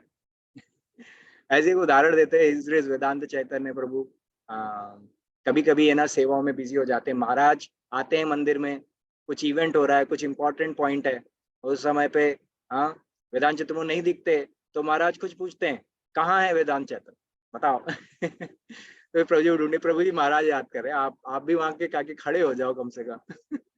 सेवा ठीक है। तो गुरु आपको याद कर रहे हैं, आप गुरु को याद कर रहे हैं, ये पहला समर्पण का बात कि आप हमेशा गुरु मुख पद्म वाक्य चित्त ते करिया या एक आर ना करी है मन आशा, है ना? ये गुरु ने जो कह दिया चित्त ते करिया, चित्त में हृदय में उसको धारण कर लिया बस, और आर ना करिए, और कुछ करने की कोई इच्छा ही नहीं। फिर देखिए क्या डिटर्मिनेशन आता है ना? अब देखिए वेदांत चैतन्य प्रभु आपको हमेशा क्लासेस देते हैं। अब देखिए सब कुछ था, एजुकेशनली क्वालिफाइड थे, जॉब में क्वालिफाइड थे, फैमिली काफी अच्छी सिचुएटेड फैमिली, सब कुछ है। फिर ये सब छोड़ के सन्यासी रूप में और वो सैफरन धारण करके मंदिर में बैठे हुए हैं। कल रात को वेदांत चैतन्य प्रभु रात को लेट लौटे झांसी से। अब देखिए 2 दिन का कैंप था, उसमें यूथ कैंप, कॉन्ग्रेगेशन कैंप, और तीसरे दिन वो झांसी गए गाड़ी से और लौट कर आए रात को लेट। हम उस समय थे तो प्रभु जी को थोड़ा हमने कुछ असिस्ट किया, और हमने देखा वेदांत चैतन्य प्रभु उस समय, अब देखिए मंदिर के प्रेसिडेंट है, ठीक है, और रात में भक्त लोग अपना एक रूम होता है, कॉमन रूम कुछ होते हैं, उनमें भक्त लोग जाके सो जाते हैं। प्रभु जी एक चादर, एक छोटी सी चादर लेके गए हैं, रात को लेट हो गए, अब सोना है और सुबह मंगल आरती में भी आना है, लेट भी हो चुके। प्रभु जी वहां रूम में जाकर, सारे भक्त सो रहे थे, वो कोने में जाकर चुपचाप चादर को सर के नीचे रखा और सो गए। अब हम जब सोने के पहले हम पहले बेड सजाते हैं, फिर उसमें बेड में चादर बिछाते हैं, फिर पिल्लो लगाते हैं, पिल्लो के बिना तो कुछ लोगों को नींद नहीं आती है, हाँ, और फिर ये देखते हैं कि आसपास सब ठीक है माहौल, एसी ऑन करते हैं, एसी कूलर चलाते हैं, कुछ नहीं। प्रभु गए वहां पर, एक चादर रखी नीचे और नीचे फर्श पे ही सो गए, कोई टेंशन नहीं है। इंपॉर्टेंट क्या है? गुरुमुख पद्मा वाक्य चित्त ते करिया।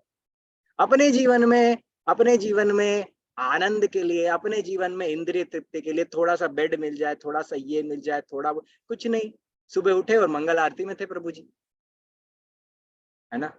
तुलसी आरती गाई थी आज उन्होंने, हमें तुलसी आरती करने का मौका मिल गया प्रभु जी के साथ।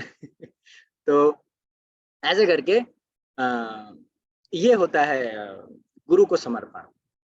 तो हमें इस प्रकार से गुरु को समर्पण कैसे किया जाए, इसलिए प्रभु जी क्लासेस लेते हैं कि जो गृहस्थ हैं वो इस प्रकार से गुरु को समर्पण करें, जो ब्रह्मचारी है वो इस प्रकार से गुरु को समर्पण करें, जो भक्ति में आ रहे हैं वो कितना समर्पण है उसके अनुसार ही कार्य करते हैं। ये सब कुछ वो आपको क्लास में बता ही रहे थे। परंतु यहाँ ये श्लोक आ ही गया, तो डिटर्मिनेशन पावर कैसे बढ़ाया जाए? ये डिटर्मिनेशन पावर हृदय से बढ़ता है, इंटेलिजेंस या माइंड से नहीं बढ़ता। माइंड कंट्रोल कर लेंगे तो आपका बढ़ जाएगा, नहीं है, हृदय से आएगा, ठीक है। तो इम्पोर्टेंट पॉइंट था, इसलिए थोड़ा सा हम स्ट्रेस करके आपको उदाहरण से, अभी भागवत जो है केवल श्रीमद् भागवतम में भागवतों की स्टोरी नहीं है, अपने जीवन में आसपास आंख खोल के देखिए आपको भागवत दिखेंगे। कितने सारे आपके कांग्रेगेशन डिवोटीज हैं, गृहस्थ डिवोटीज हैं, जिनको जो मैंने अपने से ज्यादा तपस्या करते हुए पाता, है ना। आप देखिए इस देश शास्त्रचक्षु प्रभु का अभी 2 दिन पहले उदाहरण देखिए, कैंप में 2 दिन कैंप में लेके गए लोगों को, इतने सारे लोगों को प्रयास किया, और उसके बाद फिर जाकर मंगल आरती अटेंड करके पूरे परिवार सहित मंगल आरती अटेंड करते हैं। हर वीक में रेगुलरली वो आकर मंगल आरती अटेंड करते हैं। और सेवाओं के लिए आप देखिए हर जन्माष्टमी पे देखिए, सबसे मतलब मैं बाकी की किसी की सेवा की तारीफ नहीं करूंगा, लेकिन देखिए शास्त्रचक्षु प्रभु का कितना एकदम डिटर्मिनेशन है। वो हमेशा शू स्टॉल होता है ना, शू स्टॉल की सेवा करते हैं। हाँ, यानी कि जन्माष्टमी में जितने लोग भक्त लोग आएंगे उनके जूतों को संभाल के रखवाने के लिए काउंटर बनवाना और उस अरेंजमेंट को मैनेज करना। हालांकि अब तो बहुत सारी सेवाएं वो कर रहे हैं, लेकिन प्रभु जी ने ये सेवा को कभी छोड़ा नहीं हम लोगों के लिए, किसी और भक्तों के लिए। क्यों? क्योंकि वैष्णवों के सेवा से जो हृदय का जो शुद्धिकरण होता है, जो हृदय में चेतना विकसित होती है और गुरु को समर्पित करके वो जो चेतना विकसित होती है वो हृदय में धारण होती है, और उससे डिटर्मिनेशन पावर आता है। आप सोचिए प्रभु जी मंगल आरती में नहीं आ पाते, प्रभु जी हमें ना भगवद गीता रोज नहीं पढ़ पाते, प्रभु जी चैंटिंग में कभी कभी गड़बड़ हो जाता है। कहाँ से आएगा? ये हृदय से आता है डिटर्मिनेशन। और ये जो धृति है ये सत्वगुणी धृति है। जो डिटर्मिनेशन पावर सत्वगुणी कहाँ से आया? वो उधर से आया। अब देखिए श्लोक को हम पढ़ते हैं। अब आप सुनिए श्लोक को। अब आपने ये इसके तत्व को समझ लिया, आप श्लोक पढ़ेंगे ना आपको ऐसे ही समझ में आ जाएगा। देखिए सुन के देखिए, भगवान कह रहे हैं अर्जुन से, हे प्रथा पुत्र, जो अटूट है, जिसे योगाभ्यास द्वारा अचल रहकर धारण किया जाता है। योगाभ्यास में अचल रह के धारण मतलब हाँ, साधना स्ट्रांग रखकर, कुछ भी हो जाए साधना नहीं गिरनी चाहिए, है ना। क्यों? क्योंकि गुरु को मेरा कमिटमेंट है। ठीक है, तो जो योगाभ्यास द्वारा अचल रहकर धारण किया जाता है और जो इस प्रकार मन, प्राण तथा इंद्रियों के कार्यकलापों को वश में रखती है, वह धृति सात्विक है ना। तो मन, प्राण तथा इंद्रियों, है ना। काम कहाँ वास करता है? इंद्रियों में, मन में और बुद्धि में। इन तीनों में जब ये स्थिर हो जाएंगे, गया काम से, टेंशन खत्म, बस यही तो अचीव करना है। ये तीनों चीजों के बारे में यहाँ पर बताया गया। ठीक है, तो श्रील प्रभुपाद कितना सुंदर बता रहे। देखिए प्रभुपाद देखिए कह रहे हैं योग परमात्मा को जानने का साधन है। परमात्मा कहाँ होते हैं आप बताइए? हृदय में। ठीक है, परमात्मा भी हृदय में होते हैं। और देखिए जो व्यक्ति मन, प्राण तथा इंद्रियों से परमात्मा में एकाग्र करके दृढ़ता पूर्वक उसमें स्थिर रहता है, वही कृष्ण भावना में तत्पर होता है।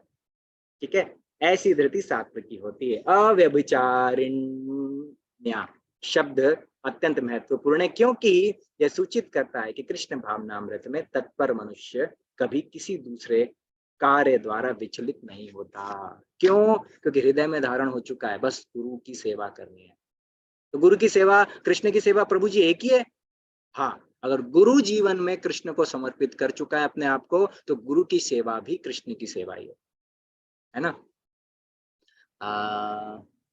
हमारे शास्त्रों में इसका भी बहुत अच्छा वर्णन है कि हम बोलते हैं ना गुरु में कृष्ण में अंतर है, लेकिन एब्सोल्यूट प्लेटफॉर्म पे अगर आप चले जाएंगे तो गुरु और कृष्ण में भी कोई अंतर नहीं। मतलब गुरु भगवान है नहीं, गुरु भगवान नहीं, लेकिन गुरु और कृष्ण में अंतर नहीं। शुद्ध भक्त अगर भगवान का है तो शुद्ध भक्त में और भगवान में ना, अगर भगवान के नाम रूप गुण लीला एक ही है तो शुद्ध भक्त के भी नाम गुण रूप लीला एक ही। ये है शुद्ध भक्त। इसलिए शुद्ध भक्तों की इस परंपरा में आप कनेक्ट हुए हैं तो ऑब्वियसली आपकी बुद्धि सात्विकी तो होनी ही चाहिए। अब थोड़ा जो डिटर्मिनेशन की बात है उस पर वर्कआउट करके हम अचीव कर सकते हैं, है ना। तो कॉन्ग्रेचुलेशंस आप सभी को। अभी देखिए रजोगुण भी देख लें थोड़ा सा। अभी हमने तब तो समझ लिया, अब इसके उल्टा कर दीजिए तो रजोगुण और तमोगुण हमारे बन जाएंगे। कैसे? तो देखिए भगवान क्या कह रहे हैं अर्जुन को, हे अर्जुन, जिस धृति से मनुष्य धर्म, अर्थ तथा काम के फलों में लिप्त बना रहता है वह राजसी है। प्रभु जी मेरे अंदर विल पावर चाहिए मुझे।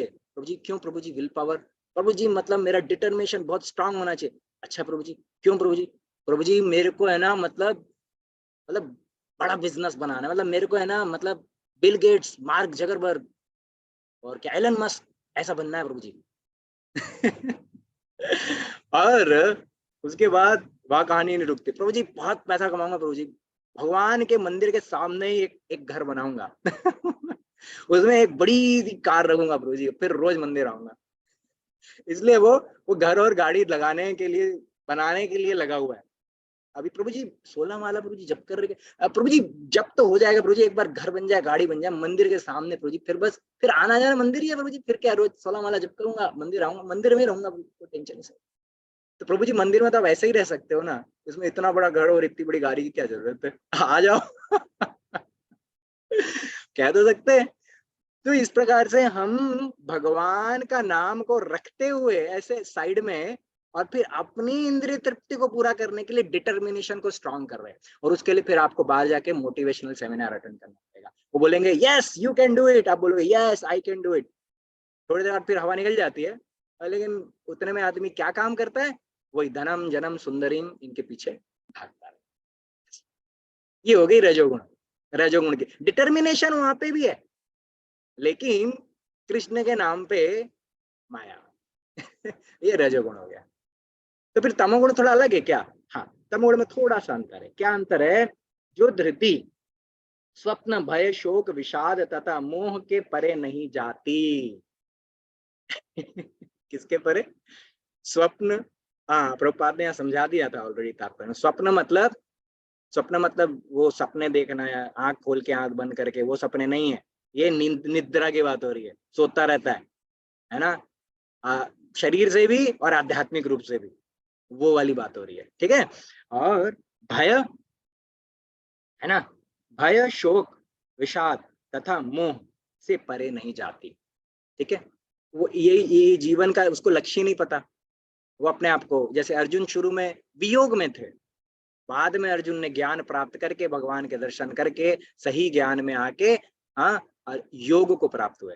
तो अर्जुन वियोग से योग में आए, राइट। तो यही वियोग क्या होता है? जब इंसान बॉडीली कॉन्शियसनेस में अपने आप को अहम ममेती में फंस जाता है, अपने आप को शरीर मानता है और मैं और मेरा में फंस जाता है, उस समय उसके अंदर भय होता है। क्यों? क्योंकि वो आत्मा मानता तो भय खत्म हो जाता। अभी शरीर मान रहा है, अब शरीर को बचाने के लिए आहार निद्रा भय मैथुन, तो ये भय जो है ये उसके अंदर अपने आप को शरीर मानने पर रहेगा ही रहेगा, शास्त्र कह रहा है। और शोक मतलब जीवन उसका शोक में ही बदल जाएगा, शोक ही करता रहेगा वो, क्यों? जीवन में कोई लक्ष्य नहीं है ना, अंधकार में जी रहा है, अंधकार में रहने वाला प्राणी शोक में ही रहेगा। विषाद और मोह है ना, के परे नहीं जाता। मोह मतलब इल्यूजन, इल्यूजन मतलब कि हम जो है उसको वैसा नहीं मान रहे। हम गाड़ी को ही ड्राइवर मान ले रहे हैं, लेकिन हम ड्राइवर हैं, हम गाड़ी नहीं है। हम आत्मा है, हम शरीर नहीं है, लेकिन ये अपने शरीर को ही आत्मा मान के चल रहा है। भगवत गीता में आत्मा शब्द को, वो आत्मा केवल आत्मा से ही नहीं निरूपित किया गया है। आत्मा शब्द को कभी मन बताया गया है, आत्मा शब्द को कभी बुद्धि, कभी आत्मा शब्द को आत्मा, अलग अलग आत्मा शब्द को अलग अलग तरीके से भगवत गीता में यूज किया गया। किस कॉन्टेक्स्ट में यूज किया रहा है, हमेशा वो हमें पकड़ना पड़ता है। तो इसीलिए जो व्यक्ति आत्मा को आत्मा माने बिना मन बुद्धि किसी भी शरीर के स्तर पे मान रहा है, वो मोह में ही रहेगा। तो वो इसके परे ही नहीं जा पा रहा है, मतलब वो अपने आप को बॉडीली कॉन्शियसनेस से बाहर नहीं निकाल पा रहा है। ऐसा ही व्यक्ति, उसको ऐसी दुर्बुद्धि पूर्ण धृति तामसी है, दुर्बुद्धि पूर्ण धृति वो तामसी है ना। कितना सिंपल है। तो ये हमने आज, आई थिंक समय क्लोज हो चला है, तो हमने आज बुद्धि को समझा और धृति जो कि बुद्धि का ही एक्सटेंशन है उसको समझा। तो ये 6 श्लोकों में हमने अपने आप को सही जो भगवान बता रहे हैं और श्रील प्रभुपाद जो तात्पर्य बता रहे हैं उसके हिसाब से समझने का प्रयास किया है। तो हमसे जाने अनजाने में कुछ गलती हुई हो या ऐसा कोई उदाहरण दिया हो जिससे आपको हर्ट हुआ तो हमें क्षमा करिएगा। वेदांत चैतन्य प्रभु नहीं थे, उनकी जगह पर आकर हमें आज बोलना पड़ा। प्रभु जी की सेवा ना रुके और प्रभु जी की ये सेवा हमेशा चलती रहे, है ना। तो भक्ति यही है ना, कि कभी भी रुके ना, है ना, हमेशा चलती रहे। तो ऐसे ही प्रभु जी ने जो प्रयास कर रहे हैं उसी में हम उनको सपोर्ट करने का प्रयास कर रहे हैं। और इसी के लिए हम आज प्रभु जी पुणे गए हैं, आज ही दिन में फ्लाइट पकड़ के निकले थे और शायद प्रभु जी शायद इंटरनेट के से सिचुएट नहीं हो पाए होंगे, इसलिए शायद ये क्लास में आना पड़ा। तो लेकिन हम क्षमा चाहते हैं अगर कुछ हमसे कोई गलती हो, और आप सभी से प्रार्थना है कि हमें भक्ति में लगकर गुरु गौरांगा को और प्रभु जी के अंडर में सर्व करते रहें अच्छे से। इसके लिए आप सभी से प्रार्थना करते हैं, आप सब हमें आशीर्वाद दें, ठीक है। तो thank you so much for your time. Bhagavad Gita Yatharup की जय, श्रील प्रभुपाद की जय। कुछ थोड़ा सा समय है, अगर कुछ डिवोटीज कुछ शेयर करना चाहते हैं या कुछ पूछना चाहते हैं तो हम प्रयास कर सकते हैं। हरे कृष्ण। हरे कृष्णा माता जी, प्रभु जी लोग, अगर किसी का कोई क्वेश्चन है तो वो जी उसका जवाब देंगे। शायद तो चैट में लिखिए, आप पूछ भी सकते हैं हैंड रेज करके। Hare Krishna Prabhu ji, can I ask? Yes mother ji. मेरा क्वेश्चन ये है, जो थर्ड एस्पेक्ट आपने डिस्कस किया है, और to stick to the will power, जब हम किसी स्टेट में मतलब स्टिक हो जाते हैं, एसोसिएट हो जाते हैं, तो वहीं पे ही रहती है वो चीज, या वो मतलब अटेंड हो जाती है उधर ही, या फिर वो चेंज होती रहती है? क्योंकि तीनों गुण हमेशा एक डिस्ट्रीब्यूशन रेशो में चलते रहते हैं। This is what my knowledge is. आप कभी भी किसी एक गुण पे नहीं होते हो। Every guna has its dominance power at one point of time, right? So वो चीज वहां अटेन हो जाती है, या उसे अटेन करना फिर हमारी रिस्पॉन्सिबिलिटी होती है, या it can shift to lower levels also? This is my question at third stage. Thanks for the nice question. या सो अब मैं मान लीजिए मेरी धृति या मेरी बुद्धि सत्व गुण में आ गई है, तो स्थित रहे उसमें, फिर वो कभी रजोगुण में चली जाती है, फिर कभी तमोगुण में चली जाती है, फिर मैं उसको समेट के ला के खींच तान के और फिर एकदम सत्वगुण में फिक्स करता हूँ, फिर उधर निकल जाती है। तो ये कैसे मतलब एक जगह पे सिचुएट करें, राइट? इसी तरह का आपका शायद मैं समझ पा रहा हूँ प्रश्न है, राइट? तो ये हमेशा सत्वगुण में कैसे बनाए रखें? तो टू बी ट्रू ये तो तीन गुणों की बात चल रही है, इसलिए तीन गुणों में ही बात कर सकते हैं हम, परंतु कॉन्टेक्स्ट ही वही है। लेकिन इस थोड़ा सा आगे सच के अगर हम देखेंगे, प्रयास करें, तो हम पाएंगे कि तीनों गुण है तो भौतिक प्रकृति का हिस्सा है ना। भगवान की एक तो योग माया है और एक महामाया है। महामाया है वही माया देवी है, और वही माया देवी तीन गुणों में व्याप्त करती हैं पूरे संसार में, और ये तीनों गुणों की आपस में लड़ाई चलती रहती है। कभी है ना, भले ही तमोगुण बड़ा कमजोर सा है, लेकिन आके उसने कहीं गलत जगह पे घूसा मार दिया सत्वगुण को, बेचारा सत्वगुण गिर गया तमोगुण बोला अरे मैं जीत गया। फिर सत्वगुण ने आकर, फिर रजोगुण ने आकर उसकी पिटाई कर दी, फिर वो जीत गया। तो ये तीन गुणों की आपस में हमेशा लड़ाई चलती रहेगी। अब क्या करें प्रभु जी? फिर तो आप तो बोल रहे हो मतलब हम सत्वगुणी बुद्धि में रह नहीं सकते या सत्वगुणी धृति में रह नहीं सकते, अब कैसे? सत्वगुण भी दो प्रकार के होते हैं पहला मिश्रित सत्वगुण है ना। मिश्रित सत्वगुण का अर्थ है कि जो सत्वगुण है वो उसमें थोड़ा कभी थोड़ा रजोगुण। इतना मारूंगी ना बेटा, मैं बोल के आ रहा हूं। पहले कर ये सही। सत्वगुण जो है उसमें थोड़ा सा रजोगुण मिक्स हो जाए, थोड़ा कभी तमोगुण मिक्स हो जाए, तो लेकिन वो पूर्ण रूप मतलब सत्वगुण में है व्यक्ति, लेकिन कभी कभी थोड़ा तमोगुण रजोगुण आ जाता है, ये मिश्रित सत्वगुण है। और शुद्ध सत्व होता है हमेशा सत्व में ही बने रहें, कभी मोह ही ना हो, ये पूर्ण रूप से आध्यात्मिक हो जाता है। और शुद्ध सत्व में केवल विष्णु ही रह सकता है, विष्णु तत्व ही शुद्ध सत्व में रहते हैं। शिव जी, ब्रह्मा जी, आदि देवगण जितने भी हैं वो सभी सत्वगुण में रहते हैं, लेकिन मिश्रित सत्वगुण में। तो पहली चीज आपकी कि एक क्या तमोगुण रजोगुण बिल्कुल नहीं आएगा, ऐसा नहीं है। सत्वगुण प्रधान रहेगा, लेकिन कभी कभी तमोगुण रजोगुण अपना सर दिखा सकते हैं, पहला आंसर। दूसरा, तो क्या हमें सत्वगुण गुण में रह नहीं सकते? तो फिर कैसे होगा हमारा मैनेज? तो आपको सत्वगुण, तमोगुण, रजोगुण तीनों भौतिक प्रकृति का हिस्सा है, हमें तो आध्यात्मिक चेतना में जाना है ना। हमें तो जो भगवान की योग माया है, योग माया भी तीन अलग शक्तियों से व्याप्त करती है अपने आप को, है ना। संवित शक्ति, संविनी, संधिनी और फिर अलादिनी शक्ति। तो हम अलादीनी शक्ति के माध्यम से भगवान की सेवा करते हैं, यानी कि भगवान की प्रेमा शक्ति श्रीमती राधा रानी के माध्यम से हम भगवान की सेवा में लगते हैं। तो इस शक्ति के आश्रय में रहने का प्रयास करें।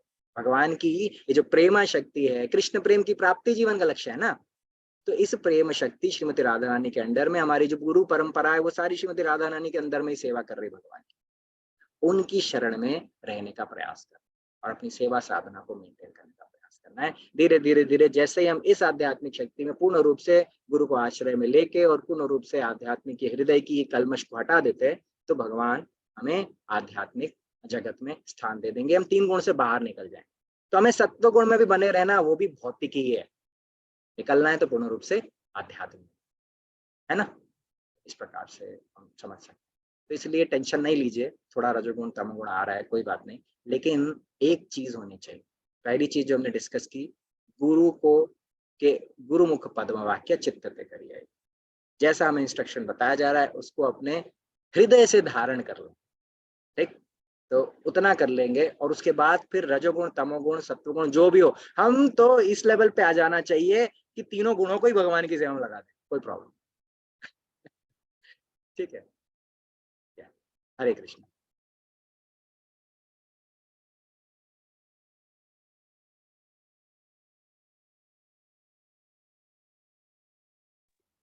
हरे कृष्ण प्रभु जी। और कोई प्रश्न? Hare Krishna Prabhu ji. Hare Krishna. Prabhu ji, thank you for the wonderful class. And second मेरा क्वेश्चन ये है कि हम लाइफ में अपने पेशेंस को कैसे एस्टेब्लिश करें, जैसे कि लाइफ में थोड़ा भी अप्स एंड डाउन आता है, या फिर हमने कोई काम बहुत अच्छे से किया तो उसके बाद फिर रिजल्ट्स के लिए वेट करते हैं कि रिजल्ट्स मिलेंगे। फिर भगवत गीता पढ़ते हैं तो पता भी रहता है कि नहीं, भगवान हमारे लिए अच्छा ही सोचे हैं, हमें अपना काम अच्छे से करना है, उसके बाद सब कुछ भगवान पे छोड़ना है। पर माइंड अभी इतना हुआ नहीं है एलिवेट कि इतनी सारी चीजों को समझ पाए, और कॉन्सेप्ट क्लैरिटी तो सारी चीजों की हो जाती है, बट उसको लाइफ में कैसे इम्प्लीमेंट किया जाए और जो पेशेंस है वो हमेशा माइंड में कैसे कर रहे हैं, उस पर थोड़ा आप बता दीजिए। ओके, सो कैसे इसको लाइफ में उतारा जाए, डिटर्मिनेशन को, राइट। इसके अलावा कोई प्रश्न है आपका माता जी? नहीं प्रभु जी, पेशेंस को लेके ही है। पेशेंस को। सो पेशेंस कहाँ से आता है? भगवान ने तो सेकंड चैप्टर में, अब तो 18 अध्याय कर रहे हैं, दूसरे में कह दिया था क्या कि मात्रस्तस्तु कौन्तेय शुक्त कृष्ण सुख दुखदा आगाम आपाइनो अनित्यताम सितक्षस्व भारता। सहन करो, है ना। जैसे कि सुख और दुख जो है गर्मी और ठंडी के मौसम की तरह आता है। देखिए कितनी गर्मी बढ़ गई है। अभी बाहर इतनी गर्मी चल रही है ना। बाहर निकलेंगे तो एकदम लू लू चल रही है, राइट। अभी थोड़ी देर फिर कुछ महीनों बाद इतनी ठंडी पड़ेगी कि मतलब कोई सीमा नहीं, इतनी बारिश बीच में पड़ेगी कोई सीमा नहीं, है ना। मौसम बदलते रहेंगे, इसी तरह से जीवन में सुख दुख भी आता रहेगा। तो एक बार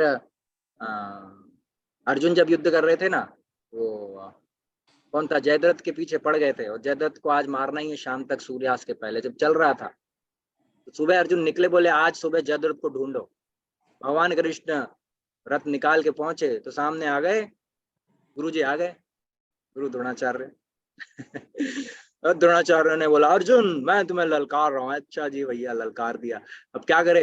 अर्जुन ने बोला ठीक है गुरुजी, आपने ललकार दिया तो ये लो भैया कॉलर ऊपर करके, अब तो तैयार, शुरू चल रहे हैं। तीर दोनों, इधर से तीर उधर से तीर, दोनों तीर, और तीरों की बारिश हो रही है दोनों साइड से। तो आधा समय बीत गया तो भगवान अर्जुन से कहते हैं अर्जुन, तो अर्जुन बोला हाँ भगवान बताइए, ठीक चल रहा है ना। भगवान ने कहा ठीक चल तो ठीक ही रहा है, लेकिन नहीं चल रहा है ठीक। तो अर्जुन कन्फ्यूज, क्या मतलब क्या कहना चाह रहे भगवान? बोले अच्छा युद्ध कर रहे हो तुम अपने गुरु से, वो कोई प्रॉब्लम नहीं है, बट एक छोटी सी प्रॉब्लम है। क्या? अर्जुन ने कहा, भगवान ने कहा तुम ये करने आज नहीं आए थे, अपने गुरु को अपने तीरों की एक्सपर्टीज दिखाने के लिए नहीं आए थे, अपना स्किल दिखाने नहीं आए थे, तुम जयद्रथ के पीछे आए थे। अर्जुन, अरे बाप रे अब क्या करूं? भगवान ने बोला आगे बढ़ो। अर्जुन ने फौरन एक तीर चलाया, तीरों से एकदम तीरों की बारिश हो गई। द्रोणाचार्य जब तक जवाब देते तब तक अर्जुन भगवान रथ को लेकर निकल गया। तो क्या करना, हमने क्या समझा इससे कि सुख और दुख जब आएंगे तो हम अपने आप को प्रूव करने लग जाते हैं।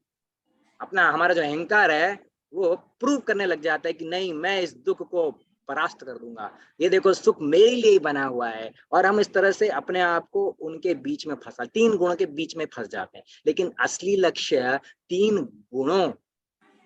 गुणों से संघर्ष करके जीतना नहीं है। तीन गुणों से संघर्ष करके जीतना नहीं है।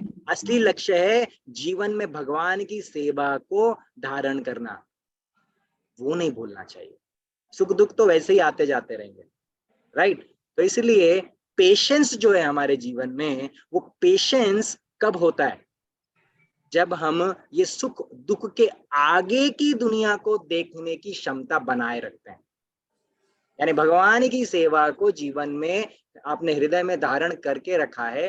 बाकी शरीर के साथ जो हो जाए, ठंडी आ जाए, गर्मी आ जाए, बारिश हो जाए, कोई बात नहीं। लेकिन हृदय में क्या चल रहा है? हृदय में क्या चल रहा है? प्रभु जी, हृदय में चल रहा है कि बारिश कब खत्म होगी प्रभु जी। ओ माय गॉड, कहेगा अरे बारिश होगी तो क्या हुआ, एक जोड़ और कपड़े रख लो बैग में, जाओ मंदिर भगवान की सेवा करके आओ। प्रभु जी मैं आज नहीं आऊंगा प्रभु जी, आज ठंडी बहुत ज्यादा, गर्मी बहुत ज्यादा है, मंदिर में नहीं आऊंगा सेवा करने। तो फिर क्या मतलब है ना? नहीं, कोई बात नहीं, है ना, अच्छे से बढ़िया निकल जाओ, जैसे जो बेस्ट तरीका उससे कर लो, माध्यम से पहुंच जाओ, लेकिन सेवा भगवान के लिए, ये है मेन, है कि नहीं? तो कहने का हमारा तात्पर्य ये है कि जब जीवन में भगवान के सेवा को हृदय में धारण कर लेंगे कि उसके अलावा और कोई आशा ही नहीं है, आर ना करिए मन, और कोई आशा ही नहीं है, उस समय इतना पेशेंस आएगा आपके जीवन में, पेशेंस का रस भर जाएगा और फिर आपको ये सुख दुख केवल एक छोटी सी इनकन्वीनियंस की तरह लगेगा। ठीक है, ठीक है, thank you Prabhu ji. Hare Krishna. Okay, next question. Hare Krishna Prabhu ji. Hare Krishna. Prabhu ji, आपने जैसे आज जो है ना ये मन, बुद्धि और हृदय, इनके बारे में आपने बताया है, तो थोड़ा सा आप मुझे इन सरल भाषा में मतलब थोड़ा समझाएंगे कि जैसे बुद्धि और हृदय, जैसे आपने कहा हृदय में हमें धारण करनी चाहिए या हृदय से हमें अपने हृदय की शुद्धिकरण करनी चाहिए, तो बुद्धि, इंटेलिजेंस और माइंड, मतलब हम हृदय से थोड़ा कंफ्यूजन है, तो मतलब आप थोड़ा सरल इसको अगर समझा दें तो मतलब समझ नहीं पा रहे हैं इसको कि आदमी हृदय से कैसे सोच सकता है, माइंड से ही सोचेगा तो मतलब अगर वो इंटेलिजेंट नहीं होगा तो वो माइंड मतलब उसका कैसे काम करेगा, लाइक दैट। ओके, सो क्योंकि भगवान भगवत गीता में बता चुके हैं, भूमिरापन अलोवायो खम्मनो बुद्धिरेव च अहंकारितीयम में भिन्ना प्रकृतिरष्ट था। अब इसमें तीन सूक्ष्म एलिमेंट्स बताए, मन बुद्धि अहंकार, बस।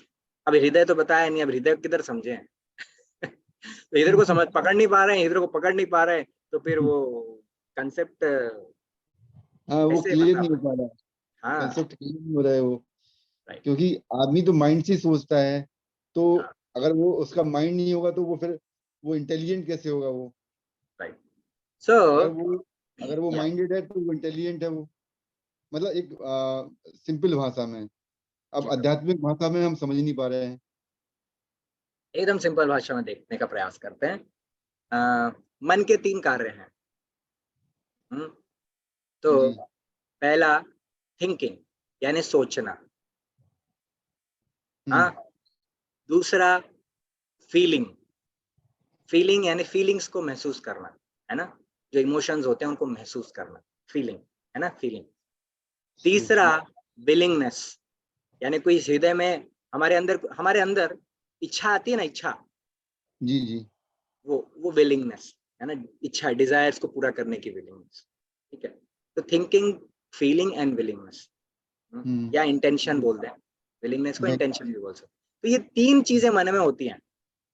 तो ये थिंकिंग, मन को हम समझते हैं कि सोच रहा है, थिंकिंग सोच रहा है, ठीक है, विचार आ रहे हैं, सोच रहा है। लेकिन ये जो thought है वो फीलिंग का कार्य है, एक मिनट में, Okay. लेट मी कंप्लीट प्रभु जी। सो जो फीलिंग का कार्य है वो, उसको हृदय कहते हैं। मन में जो फीलिंग्स आती हैं वो हृदय से जुड़ी हुई।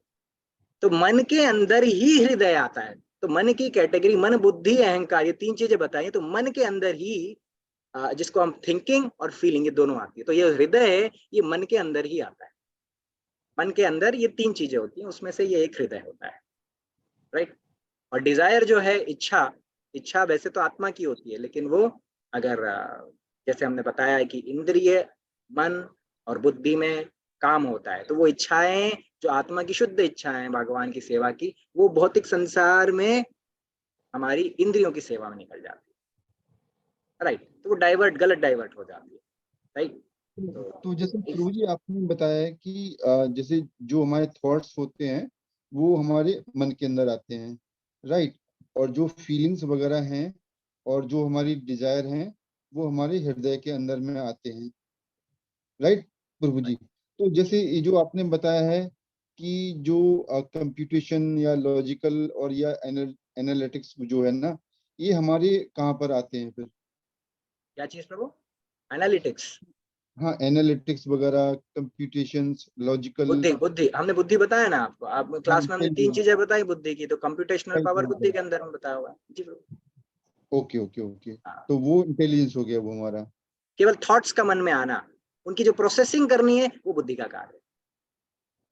ओके ओके ओके, उनका कॉम्बिनेशन करना मन कर सकता है, लेकिन उसके आगे जब एनालिसिस करके आगे बढ़ाना होता है वो बुद्धि का कार्य तो प्रभु जी मन को हम मतलब हृदय से हम कनेक्ट करें, ना कि माइंड से, क्योंकि जो इंटेलिजेंस होगा वो तो माइंड से कनेक्टेड होगा।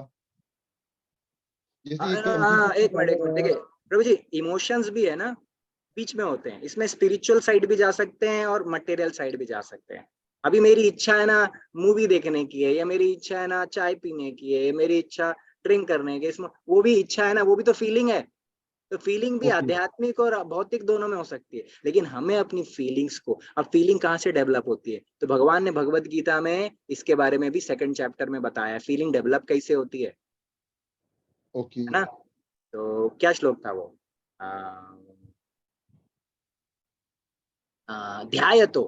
ध्यायतो विषयाम चिंसः, है ना, ध्यायतो विषयाम संगस्तेषु उपजायते, संगात संजायते कामः, कामात् क्रोधो अभिजायते। तो ध्यायतो विषयाम पुंसः संगस्तेषु उपजायते। तो ध्यान जब करते हैं, ध्यान मतलब थिंकिंग, जब किसी चीज पे लगातार बार बार थिंकिंग करते हैं, बार थिंकिंग करते हैं, तो संगस्तेषु उपजायते, धीरे धीरे उसके साथ फीलिंग डेवलप हो जाती है। ये फीलिंग यहाँ से आती है।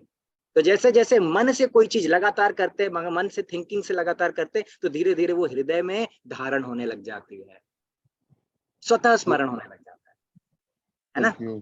हाँ, लेकिन हम लोग क्या दिन भर जब भौतिक संसार के बारे में सोचते तो हृदय में क्या जाएगा, भौतिक संसार की चीजें घुसेंगी। लेकिन जब हम भगवान के में इन्वेस्ट करना शुरू करें, भगवान में, चैंटिंग में, है ना, साधना में, सेवा में जब ज्यादा समय इन्वेस्ट करना शुरू करेंगे, तो धीरे धीरे भगवान के प्रति, गुरु के प्रति, इंस्ट्रक्शंस के प्रति, क्लासेस के प्रति, भगवत गीता के प्रति, जप के प्रति, हृदय में उसके प्रति फीलिंग्स डेवलप होंगी और वो हृदय में जाएंगे। ऐसे स्टार्ट होता है।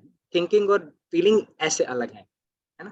तो प्रभु जी माइंड और जो इंटेलिजेंस है ये डिफरेंट वो है basically, you can say section.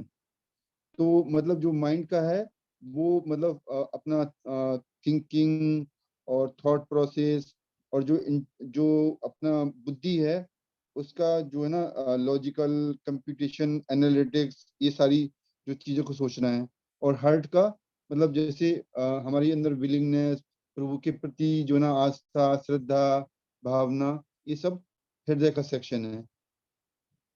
हृदय मन के अंदर ही आता है, मन कैटेगरी में। थिंकिंग, फीलिंग, विलिंगनेस मन का कार्य, वो फीलिंग मतलब हृदय ही है। और जो इंटेलिजेंस है उसका कंप्यूटेशन, डिस्क्रिमिनेशन और डिटर्मिनेशन, ये 3 वर्ड्स। ऐसे 3 वर्ड्स में याद कर लीजिए, एकदम आपको बढ़िया परफेक्ट हो जाएगा। ठीक है प्रभु जी। ठीक है, हरे कृष्ण प्रभु जी, हरे कृष्ण। हरे कृष्णा प्रभु। सो हरे कृष्णा जी प्रभु जी। हमें लगता है अब समय हो गया है, और प्रभु जी आपने बहुत इन डेप्थ और बहुत क्लैरिटी के साथ बुद्धि के तीनों रूपों को बताया प्रभु जी।